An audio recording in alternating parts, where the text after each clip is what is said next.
Muchas gracias a todas y todos los que están participando de este encuentro y dejaron ya en camino importante tanto Celso Amorín, ex canciller de Brasil, como Rafael Barajas, un artista, un intelectual, un pensador mexicano, el tema del lawfare y su categoría, al menos de latinoamericano, si no podemos hablar de global, aunque sí, tal vez podamos hablar de global.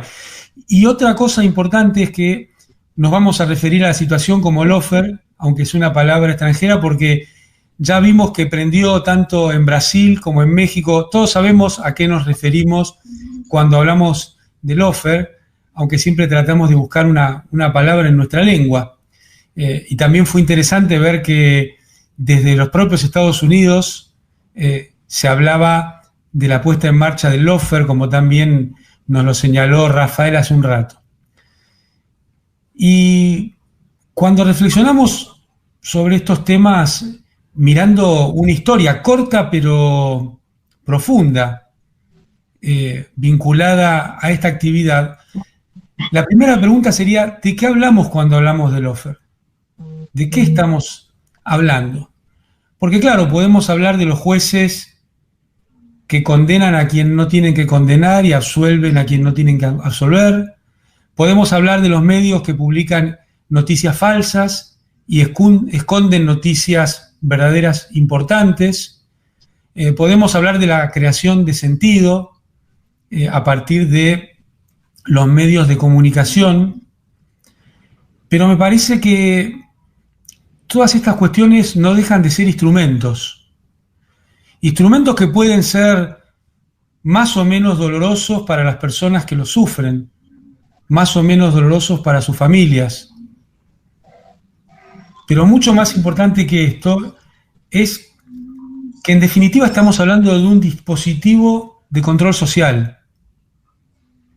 En definitiva estamos hablando de la democracia condicionada, de la democracia alterada por mecanismos institucionales e institucionalizados, como nos hablaba hace un rato Rafael del tema de las elecciones en México. Entonces, ¿de qué hablamos cuando hablamos del lawfare? Yo creo que hablamos de la democracia condicionada. Y me parece que este es el punto de partida para analizar las cuestiones que nos están ocurriendo,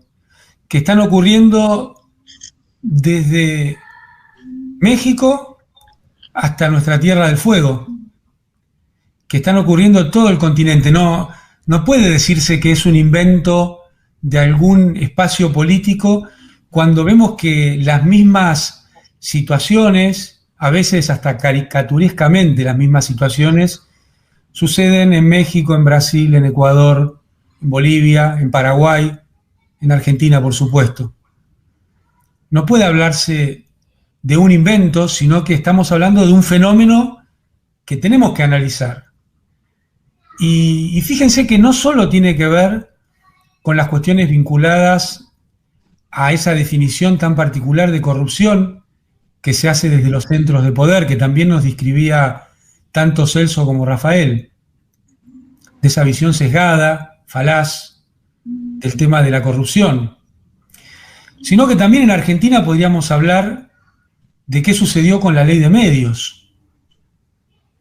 La ley de medios quizás haya sido la pieza jurídica, la pieza legislativa más trabajada en términos democráticos, con foros en todo el país. Sin embargo, bastó la confluencia del ataque desde los grandes medios con parte del sistema judicial para que estuviera inactivo durante años y años. Y después, cuando vino un presidente de otro signo, directamente la cercenara a través de un decreto y nadie se agraviara por esto. Y podríamos decir también que el hijo de esta situación es el decreto que dictó el presidente Alberto Fernández, poniendo en carácter de servicio público a las cuestiones de telecomunicaciones. Bueno, resulta que poquito tiempo después ya hay parte del sistema judicial que lo dejó sin funcionamiento. sea que se va repitiendo la situación una y otra vez. Esta vez te diría que en términos coyunturales es más grave, porque ¿quién puede dudar que en tiempos de pandemia los medios de telecomunicación son de una necesidad total? Aquellos que se agravian porque no hay clases, no se preocupan porque las familias, los niños, las niñas, no puedan conectarse de una forma más fácil y más barata al sistema de comunicación audiovisual. También podríamos recordar la democratización de la justicia. Sobre esto habló mucho Rafael porque, claro, está sucediendo en este momento en México todo un debate acerca de ello, ¿no?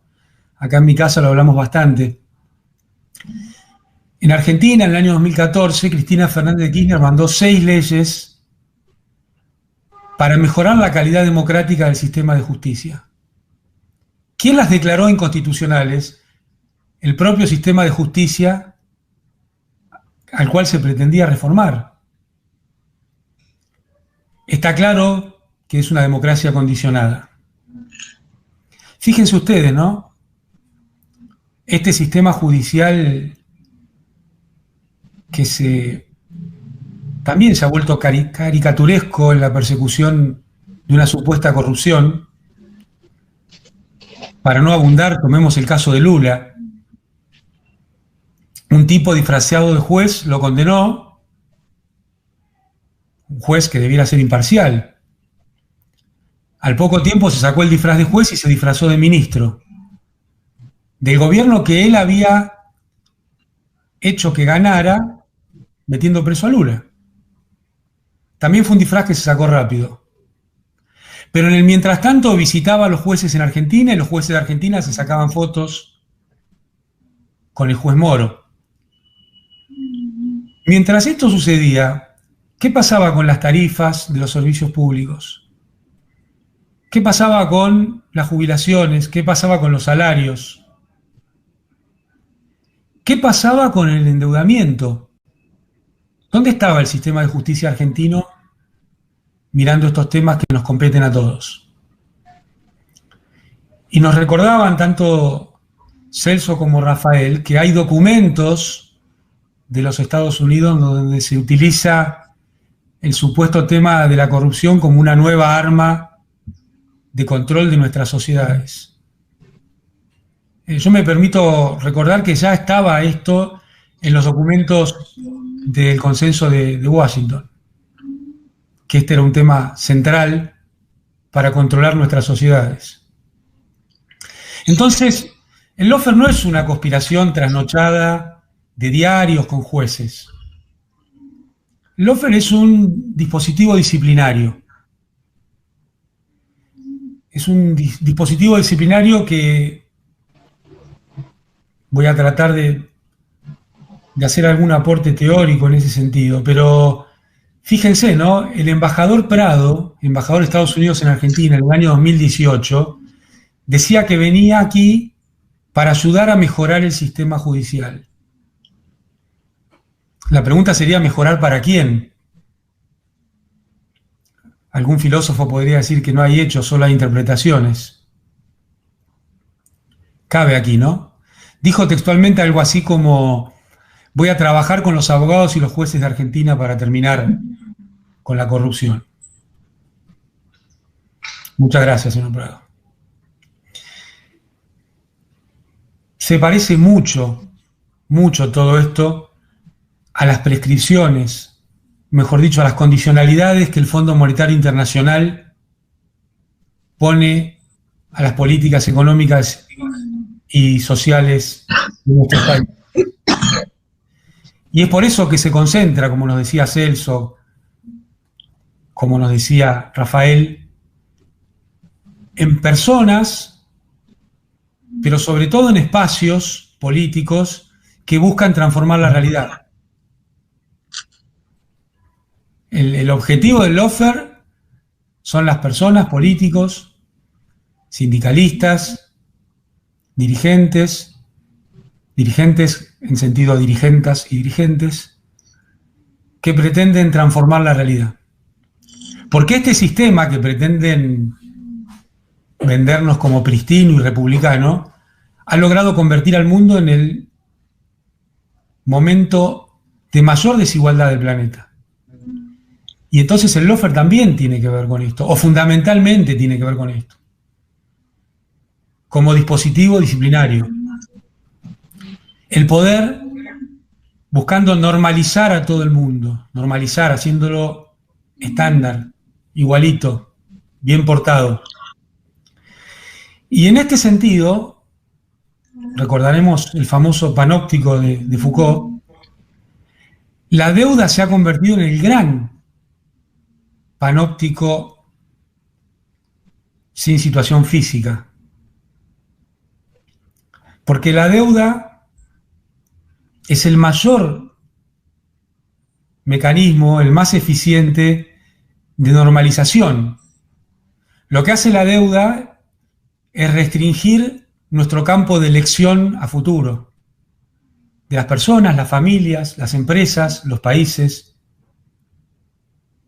Es un mecanismo disciplinario de altísimo poder, porque no solo restringe las posibilidades de elección, sino que condiciona lo que tenés que hacer para seguir atado a esa deuda. Por eso la deuda es un mecanismo mucho más sociológico que económico.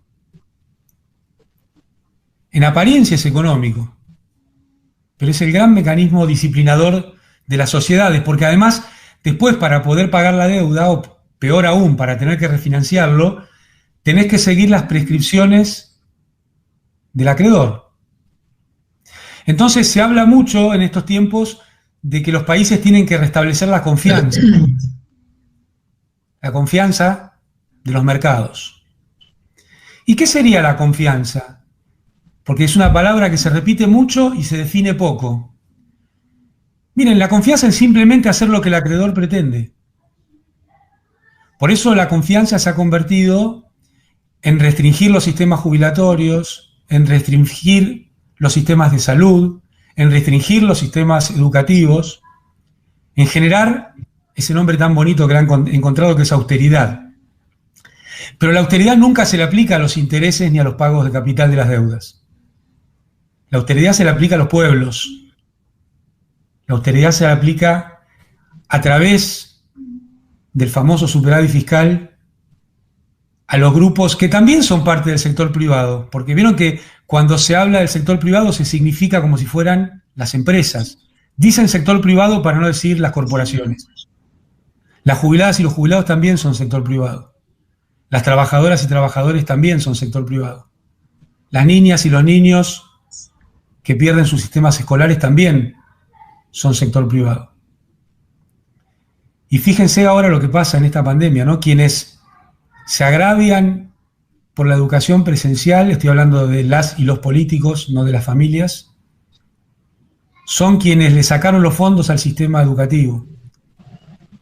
A los que tanto les importa la educación, discontinuaron el programa de entrega de netbooks para nuestras chicas y chicos.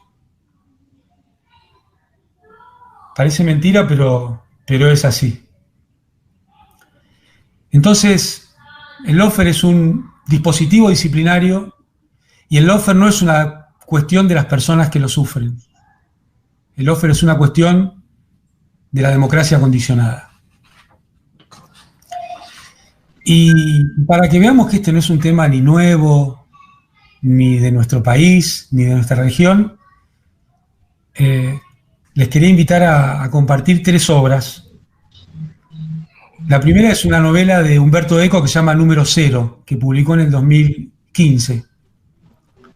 Una gran novela donde se entrelazan 3 historias que aparentemente no tienen nada que ver. La historia de Mussolini, la Italia posguerra, una historia de amor entre Colonna, que es un periodista, y una mujer.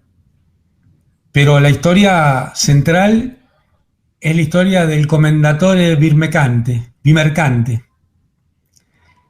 y su empleado, el señor Domani, que es quien dirige este diario Número 0. Número Cero es un diario diseñado para no salir. Número Cero es un periódico que este commendatore bimercante diseñó para extorsionar gente. En una hermosísima metáfora, Número Cero tiene solo una tapa que está por salir. Y entonces Bimercante o Domani se la muestran a quienes están por salir en esa tapa para que paguen o hagan algo distinto a lo que estaban por hacer, y entonces la tapa no saldrá. Esa es la novela de Umberto Eco, Número Cero, del año 2015. Altamente recomendable para entender desde un costado del loafer. La otra es una película argentina que se llama El Mural. El Mural es una película de Olivera sobre el mural de Siqueiros, que hoy está en el museo en la Casa Rosada. Una hermosa película donde hay también amor, hay un montón de cuestiones, pero a mí me llamó la atención, junto con mi amigo Pablo Fondevila, un pedacito que parece muy de costado, porque se trata, bueno, del mural de Siqueiros, de su amor, de la Quinta de los Granados, donde estaba ese mural. Pero hay un momento en el cual el presidente de la Argentina, Justo, se encuentra en una situación muy incómoda. Han asesinado, ni más ni menos, en el Senado de la Nación a Bordaberry. Estamos hablando del año 1935. Entonces, fíjense qué curioso lo que aparece en la película, casi como una cuestión lateral. Justo lo llama a Botana. Y Botana, que era dueño de un diario muy prestigioso y director, le dice: venite rápido que yo te lo arreglo. El presidente de la Nación sale de la Casa Rosada y cruza caminando la Plaza de Mayo para llegar a las oficinas del diario. Y después de escuchar la angustia del presidente, Botana le dice: quédate re tranquilo, vamos a traer los restos de Gardel. Y esa va a ser la noticia que va a salir en estos días. Lo de Bordaberry va a ser nada más que un sueltito en la mitad del diario. Pero lo de Gardel va a ser una gran noticia. Y así sucedió. Así que esto está en la película El Mural del año 2010. También vale la pena verlo para entender otro costado del loafer. Y finalmente esa obra monumental, ¿no? El Ciudadano, esa obra de Orson Welles, su primera película, donde, bueno, más de la mitad de la película lo que vemos es cómo se manipula la opinión pública desde un gran medio. Entonces, lo que vemos es que este es un tema viejo, viejísimo. Lo que hay que entender hoy es cómo se coordina en cada país e internacionalmente como un dispositivo de poder, como un dispositivo disciplinario. Y yo diría que es un nuevo estadio de las sociedades, que tiene que ver con lo tecnológico, tiene que ver con las instituciones, porque Foucault se centraba en las disrupciones entre los distintos momentos. Yo creo que este momento es disruptivo, pero recoge los mecanismos disciplinarios o de poder de las distintas épocas.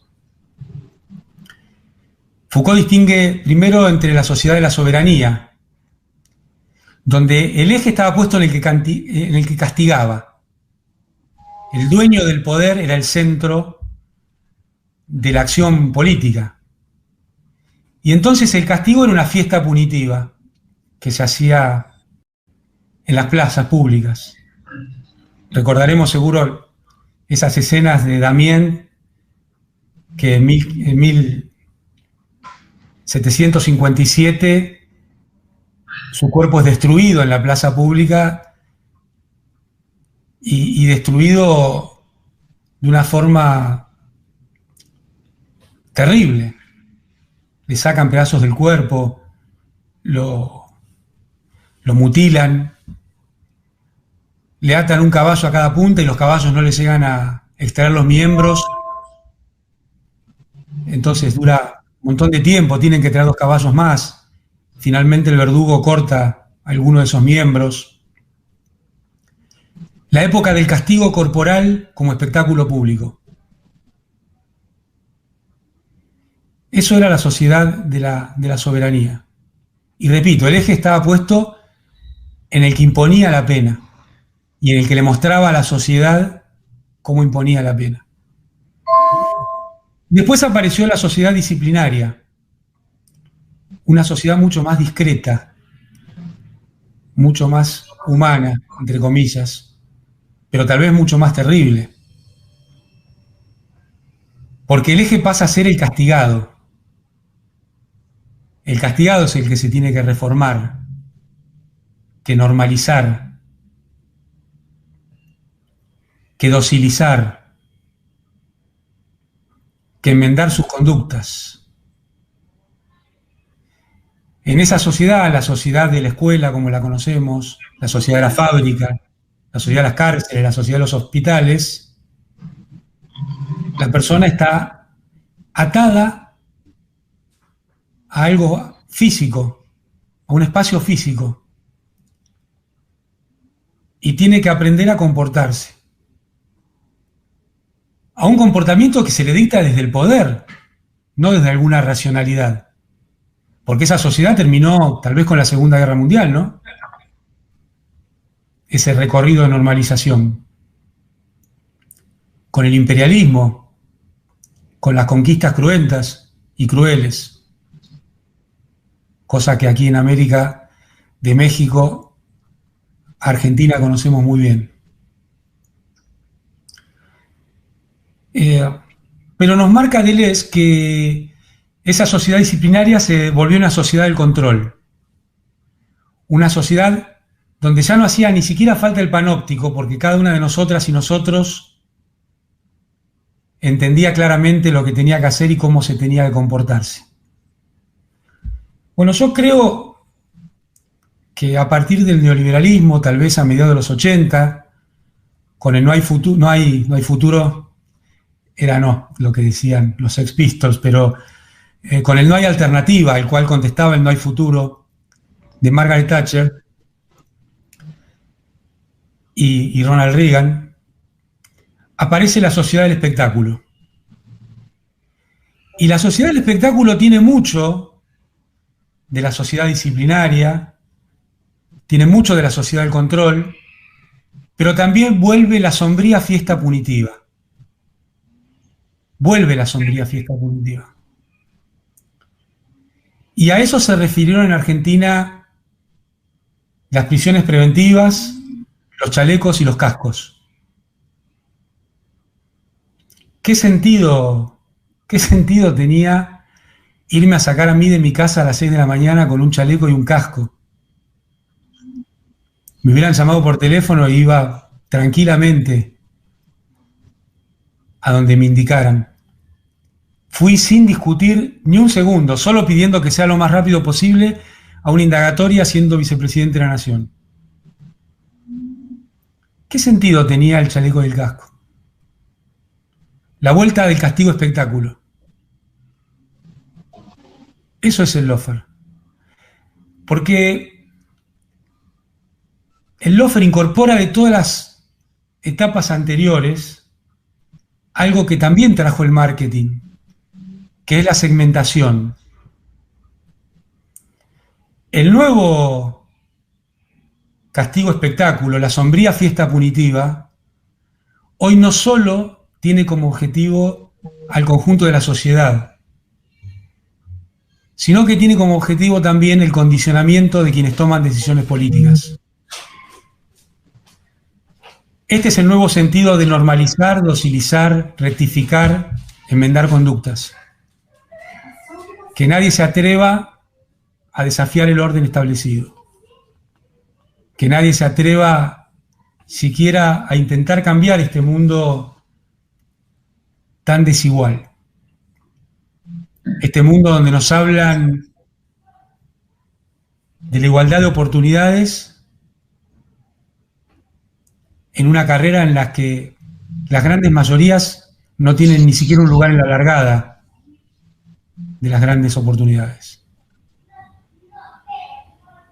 Un mundo donde los hijos de los ricos permanecen ricos, los hijos de los pobres se van precarizando cada vez más, y algunos casos particulares de, entre comillas, éxito económico son el árbol que tapa el bosque. Son el objeto de deseo de aquellos que solo desearán. Y este es el objetivo del lawfare, que no haya una lucha emancipadora, que nadie se atreva a lanzar la voz. Por eso es un mecanismo disciplinario. Miren, nuestras repúblicas tienen 3 poderes en general. Un poder legislativo y un poder ejecutivo, que son poderes democráticos elegidos por el pueblo. Y un poder judicial, que son poderes donde la democracia no ha podido permear. La democracia no ha podido permear. Han atravesado dictaduras, gobiernos populares de distinto signo, pero la democracia no ha podido permear. Ahora, fíjense lo que está sucediendo, ¿no? Quienes participan de los poderes populares, republicanos y populares, muchas veces trabajan en autodenigrarlos. Cada vez que vemos una elección, una votación, en las cámaras de diputados o de senadores, que pierde la oposición, que lo pierden las reglas de la República, que lo pierde dentro de las reglas de la República, rápidamente dice, lo vamos a judicializar. O sea, antes esto surgía de los poderes corporativos, como con la ley de medios, como la ley de democratización de la justicia. Ahora está surgiendo del propio sistema político, de parte del propio sistema político. ¿Por qué? Porque se va normalizando, se va docilizando a los poderes fácticos concentrados. No es un fenómeno argentino, no es un fenómeno latinoamericano. Cuando le preguntaban a Margaret Thatcher cuál era su mayor éxito político, dijo las políticas de Tony Blair. Claro, habían logrado domesticar a la izquierda. Joseph Stiglitz, un economista supuestamente con tendencias progresistas, el principal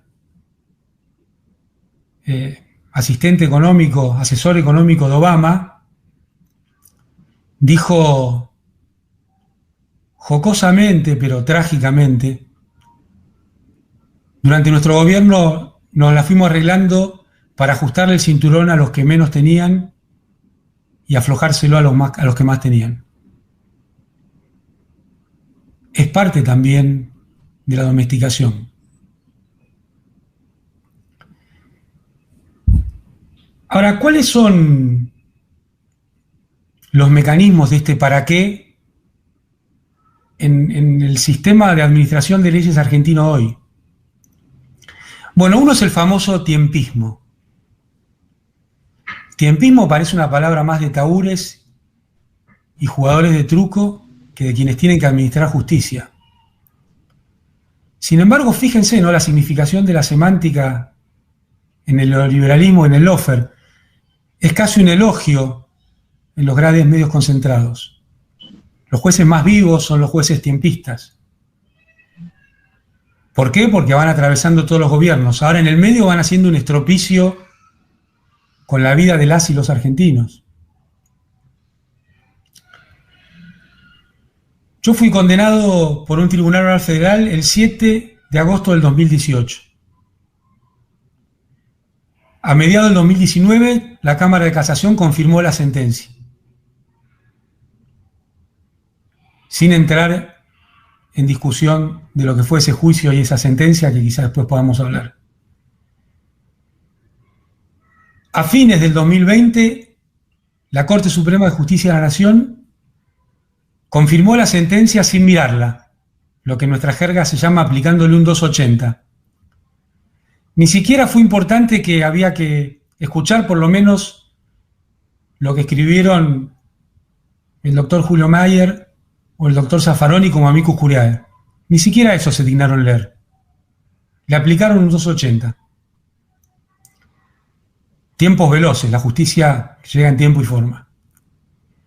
Fíjense ustedes el caso de Florial el Negrito Avellaneda, asesinado el 15 de abril de 1976.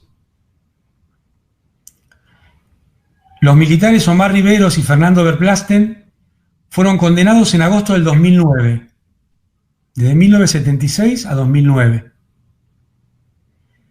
En 2013, es decir, 4 años después, no un año después, 4 años después salió de la Cámara de Casación.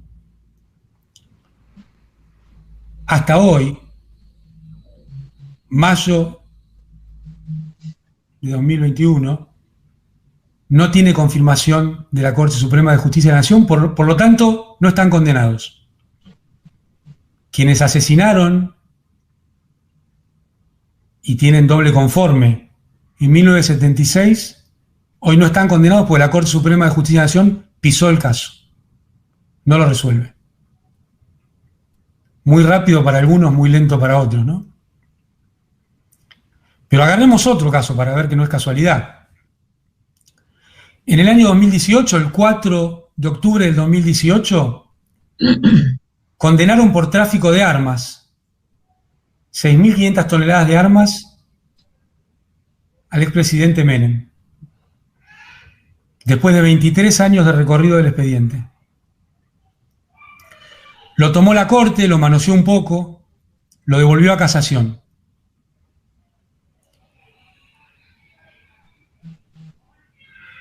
Y en ese año 2018 lo sobreseyeron por el principio del plazo razonable. Había pasado demasiado tiempo para condenar a Menem, que ya estaba condenado. Entonces no le pudieron dar sentencia definitiva.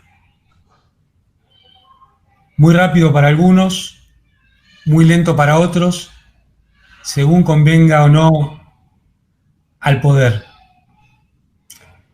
Esto tampoco es casualidad, ¿no? Recordemos el caso de Dreyfus en 1894, en Francia, 20 años peregrinando con una sentencia ilegal, arbitraria. O más cerca en el tiempo, Cristina Vázquez, 11 años presa por una sentencia ilegal, arbitraria. O el caso de el gran compañero Héctor Timerman, un muerto del Lofer. Le prohibieron salir del país para hacer un tratamiento. Le prohibieron salir del país para hacer un tratamiento. Entonces, los tiempos de los procesos judiciales en esta etapa han estado más teñidos de los tiempos del Código Electoral que de los tiempos que marca el Código Procesal Penal. Por ejemplo, el juicio Chicone comenzó sin ni siquiera que llegue el expediente, porque había que hacerlo rápido. Había que hacerlo rapidito por los tiempos electorales. Ni que hablar que en la primera o en la segunda audiencia, el presidente del tribunal, el señor Bertuzzi, dictaminó que los acusados podían no estar presentes en todas las audiencias. Miren lo que sucedió, ¿no? A los pocos días a mí me detuvieron por otra causa. Y entonces, en la alcaidía, en la sórdida alcaidía de Comodoro Pi, tras las rejas de la alcaidía de Comodoro Pi, me llegó una orden del señor Bertuzzi para que sea obligatorio ir a todas las audiencias. ¿Saben qué era eso? Recrear el escenario del castigo espectáculo cada semana. El mismo tipo que había dicho no vengan, a los 7 días dijo es obligatorio que vengan. Claro, había que pasear cascos y chalecos y esposas. Claro, este señor Bertuzzi cobró por lo que hizo. Por eso y por una sentencia en la cual además en el mismo momento dictaminó la inmediata detención, cosa que no se hace jamás ni con sentencias más largas. Cobró con el cargo de camarista federal.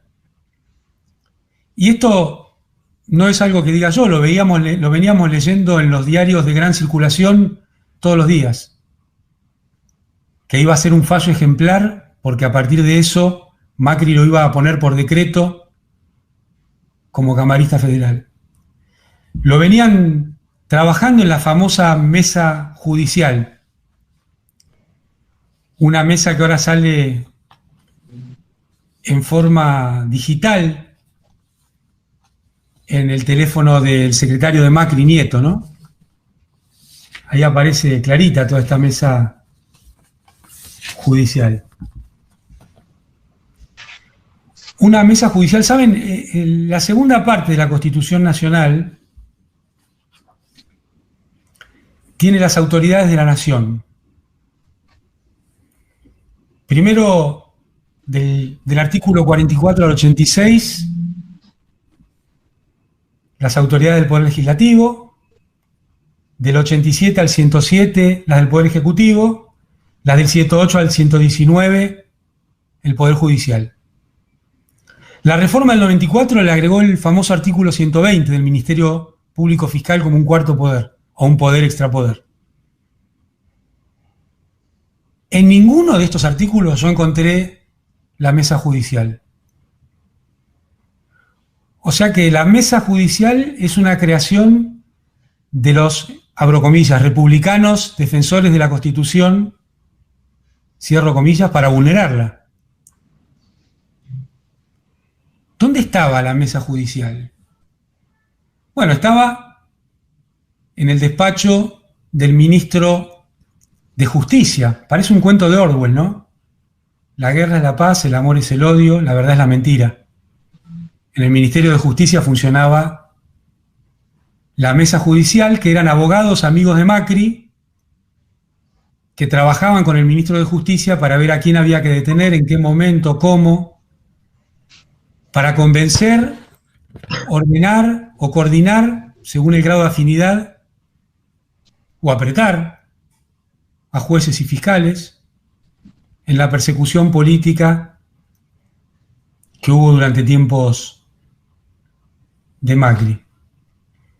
¿Dónde estaba la mesa judicial en la Constitución? Sin embargo, los defensores de la Constitución constituyeron, utilizaron, abusaron de esa mesa judicial. Como este es el sentido ni más ni menos de la canilla libre de prisiones preventivas que hubo durante el macrismo, ¿no? Fíjense ustedes que es algo que culminó. No hay más prisiones preventivas. Se aplicaba prisiones preventivas a quienes teníamos poder residual. Claro, no se le aplica prisiones preventivas a quienes hoy detentan parte del poder real, por sus vínculos económicos, políticos, transnacionales, que son aún más importantes que los económicos y los políticos. ¿No suena raro que un sistema de administración de leyes aplica a destajo prisiones preventivas para, después de una etapa, no aplicarlas nunca más? ¿Se volvieron sabios? ¿Se volvieron justos? Si es así, ¿qué fueron antes? Injustos, seguro. Arbitrarios, seguro. No es una historia nueva. Miren, el diario La Nación sacó su primer número el 4 de enero de 1870. Iba a salir desde el 1 de enero, el 1 de enero es feriado, 2 y 3 fueron sábado y domingo, salió el 4 de enero de 1870. No hay duda que el diario La Nación es el diario más importante de la Argentina. Antes de llamarse La Nación, se llamaba La Nación Argentina. El mismo diario es un branding, diríamos hoy. Y pasó de La Nación a La Nación Argentina. La editorial de La Nación, esa nota no firmada que sale todos los días, es quizá un documento que hay que leer con mucha atención por todo lo que dice y por todo lo que insinúa. Pero fíjense lo que decía el editorial 1 de La Nación. La Nación Argentina, el nombre del diario, La Nación Argentina era un puesto de combate. La Nación será una tribuna de doctrina. Esta frase todos la tenemos en la cabeza porque es la que encabeza el editorial de cada día. La Nación será una tribuna de doctrina. Hoy el combate ha terminado y estamos triunfantes. O sea, periodismo de guerra no es una palabra nueva. Es una palabra que el diario La Nación Argentina ejercía y ejecutaba todos los días. Después del periodismo de guerra pasó a ser una tribuna de doctrina. Ahora miren qué interesante, en Argentina hay espacios y personas que pueden adoctrinar y otros que no. El diario La Nación todos los días nos adoctrina porque es una tribuna de doctrina. Entonces no busca la verdad, la independencia, la noticia profesional. El diario La Nación adoctrina todos los días, como es su cometido desde el año 1870. Ese mismo diario, que es una tribuna de doctrina, se escandaliza cuando ve que otros adoctrinan, otros y otras. Porque, ya lo decía el editorial 1 del diario La Nación, estaremos siempre del lado de los que profesan nuestros principios, sean gobierno o pueblo, y estaremos en contra de los que violan o comprometen nuestros principios, sean pueblo o gobierno. Les da lo mismo. No es la búsqueda de la verdad, no es la búsqueda del orden constitucional. Es simplemente si estás de su lado o no estás de su lado. Y la figura de Mitre lo decía sin pelos en la lengua, en ese famoso editorial 1 del diario La Nación. Fíjense lo que sucedió en estos años, ¿no? Hubo noticias escandalizadas por el adoctrinamiento kirchnerista en escuelas y no sé dónde más. 12 de agosto del 2012. Esto simplemente googleando un rato. 18 del 7 de 2016. 28 de 5 de 2020. 20 de noviembre de 2020. 29 de noviembre de 2020. No solo nota, sino fue la tapa principal del diario La Nación. Ninguno de estos días el diario La Nación borró de su editorial el encabezado que dice: La Nación será una tribuna de doctrina. Pero sí se agravió, se ofendió cuando había otra doctrina circulando en la República Argentina. De esto también hablamos cuando hablamos de Lofer. En otros tiempos era más sincero y directo, como lo hacía Mitre. Hoy, fíjense, ¿no? Dividen a nuestras mujeres y varones que se dedican a esta profesión en profesionales independientes y profesionales y en militantes. Como además si hubiera que desvalorizar la palabra militante. Algunos podemos pensar que es una palabra hermosa, no desvalorizada. Y a veces cuando uno ve un programa, yo ayer veía un programa y estaban haciendo un esfuerzo candoroso, emotivo, para decir que Macri con el correo era víctima de los abusos del Estado. La familia Macri era víctima de los abusos del Estado. Te la debo el comentario de esto. Pero me pareció un acto militante realmente muy valorable. ¿Qué se muestra y qué se oculta? ¿Qué escandaliza y qué no escandaliza? Un hecho familiar que sucede en una persona es un escándalo. Si sucede en otra, quizá con más trascendencia pública, ni se menciona. Ni se menciona.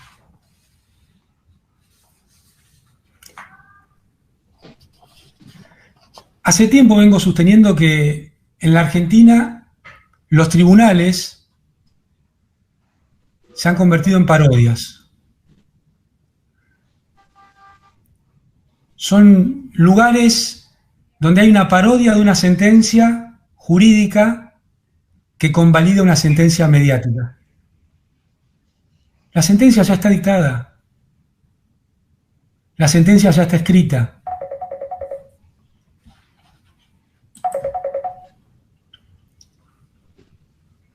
Es simplemente un trámite, una convalidación.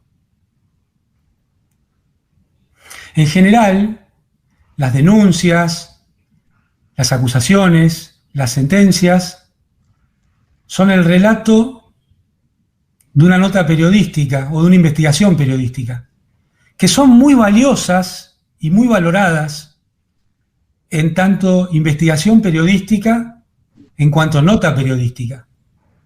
Poco tienen que ver con el derecho penal. Poco tienen que ver con el derecho penal. Y mucho más como prueba en un juicio, ¿no?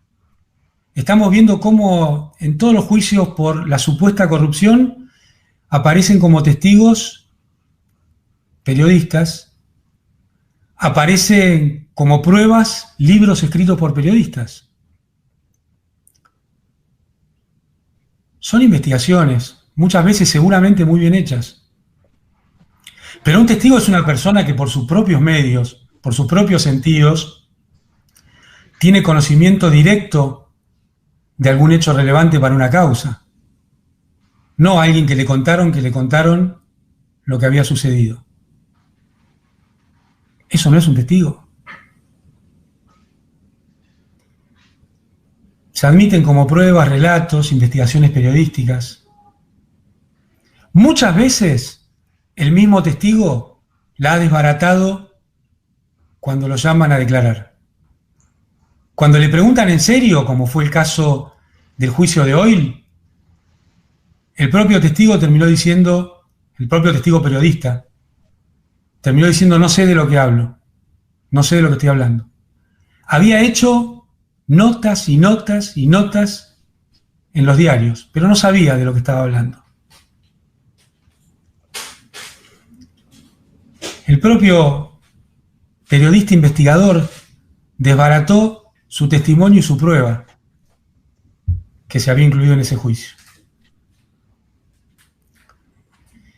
Pero, miren, todo esto que estamos viendo todas estas denuncias, este funcionamiento, me parece que lamentablemente no solo me da la razón, sino que va mucho más lejos. Creo que estamos asistiendo a la privatización del sistema penal. Una característica central del neoliberalismo es privatizar lo que es público. Hasta Milton Friedman se quedó corto, porque Milton Friedman decía, hay pocas cosas que no se pueden privatizar, por ejemplo los ejércitos. Sin embargo, Estados Unidos interviene con ejércitos de mercenarios en Colombia, en Siria, en Afganistán, los famosos contratados.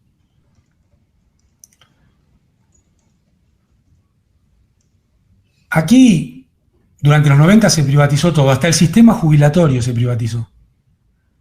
Algo que solamente 30 países de 190 hicieron. Y nos quisieron acostumbrar a pensar que eso era lo normal. Volvemos a la palabra, ¿no? De la sociedad disciplinaria. Todo normalito, todo normal. Pero hace pocos días condenaron a Lázaro Báez en un tribunal oral. Y leyendo la sentencia, Alejandro Rúa, Graciana Peñafort, dos grandes abogados, que creen en el funcionamiento de la justicia de verdad, encontraron un párrafo muy cortito que lo voy a leer textual, porque me parece que es la demostración de que están intentando privatizar el sistema de justicia. Dice, abro comillas, las reglas de la experiencia y del sentido común indican que cuando los comunicadores de este tipo, se refería a un comunicador de un gran medio, cuando los comunicadores de este tipo de programas periodísticos cuentan con este tipo de información, la chequean por varias fuentes confiables, guión, 3 cuanto menos según se estila, cierra guión, y en su caso las difunden o no a la opinión pública. Esto decía una sentencia judicial que condena a alguien a 8 años de cárcel. Yo me atrevo a reflexionar sobre esto, ¿no? Habla de lo que indican las reglas de la experiencia. Para no hacerlo larguísimo, la regla de la experiencia indica que hubo una tapa de un diario de una gran tirada que dijo que Máximo Kirchner tenía cuentas secretas en el exterior. ¿Lo habrán chequeado 3 personas? Ese mismo diario puso que Alicia Castro tenía cuentas en Irán. Suena delirante, ¿no? Bueno, fue la tapa principal del diario. ¿Lo habrán chequeado para decidir si lo publicaban o no, como dicen los jueces de este tribunal oral? Un periodista dijo por radio que yo estaba bajando en Uruguay de un avión privado con bolsos con dinero, en el mismo momento que yo estaba recibiendo a ese gran presidente latinoamericano, Lula, en el Senado de la Nación Argentina. ¿Lo habrá chequeado 3 veces? Señores jueces, no pueden poner esto en una sentencia. No pueden de ninguna manera fundar una sentencia en las reglas de la experiencia y del sentido común del sistema mediático. Vayamos a las reglas del sentido común. Estas eran las de la experiencia. Sentido común es mutante. Por lo general, el sentido común es el sentido de la clase dominante permeando a través de los distintos aparatos de poder, entre ellos los medios de comunicación. El sentido común busca acallar desvirtuar al buen sentido. El sentido común reemplaza al buen sentido. El buen sentido es el sentido emancipador, el sentido que permite un análisis crítico, el sentido que nos saca de la senda de, y bueno, cuando yo llegué ya funcionaba así. El sentido común que decía que el silencio es salud. El sentido común del por algo le sucedió. Pero para ser más concreto, el sentido común algún día dijo que la homosexualidad era una enfermedad. Una aberración, ¿no? Pero eso lo dijo el sentido común. El sentido común marcaba que el padre elegía con quién se casaba a las hijas y nadie lo disputaba. Eso era sentido común. El sentido común decía que los otros no tienen alma. Y así se hizo la conquista de nuestra América,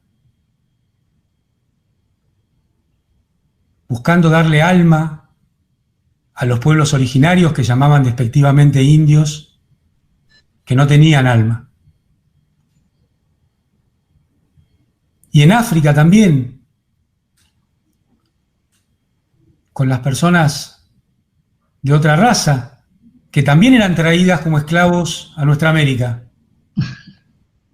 Y eso formaba parte del sentido común.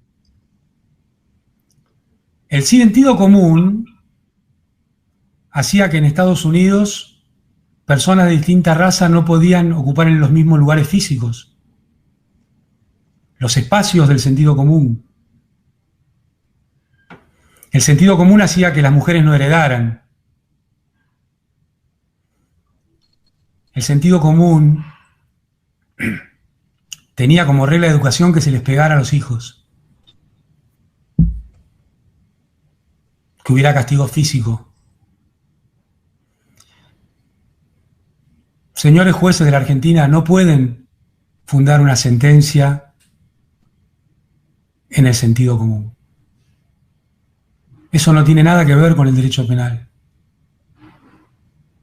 De ninguna manera un mutante como el sentido común, que generalmente forma parte de lo más retrógrado de una sociedad, forme parte de una sentencia que condena a alguien a muchos años de prisión.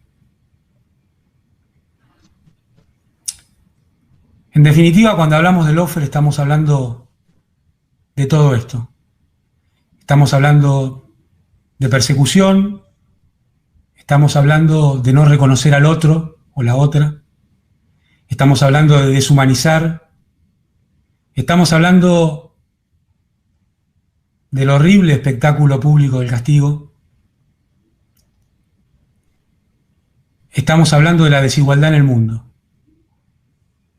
estamos hablando de instituciones que sostienen y defienden la inequidad y la desigualdad en el mundo. Estamos hablando de un sistema que normaliza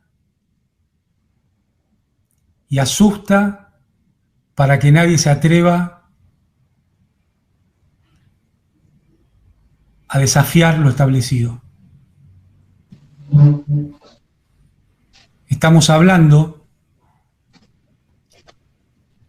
de la democracia condicionada. La democracia condicionada en México, la democracia condicionada en Brasil, en Ecuador, en Perú, en Bolivia, en Paraguay, en Argentina. Estamos hablando de la democracia condicionada. Estamos hablando, como bien decía Celso hace un rato, no solo de los problemas distributivos, sino también de la soberanía para la toma de decisiones. Y créanme, no es una cuestión individual, no es una cuestión de más o menos dolor, no es una cuestión con la que van a lograr cambiarte, doblegarte o hacerte esconder. Es una cuestión del conjunto de la sociedad. Y un país en el cual la principal perseguida por el sistema del lawfare es la vicepresidenta de la nación, es una democracia que no tiene destino. Muchas gracias por este rato.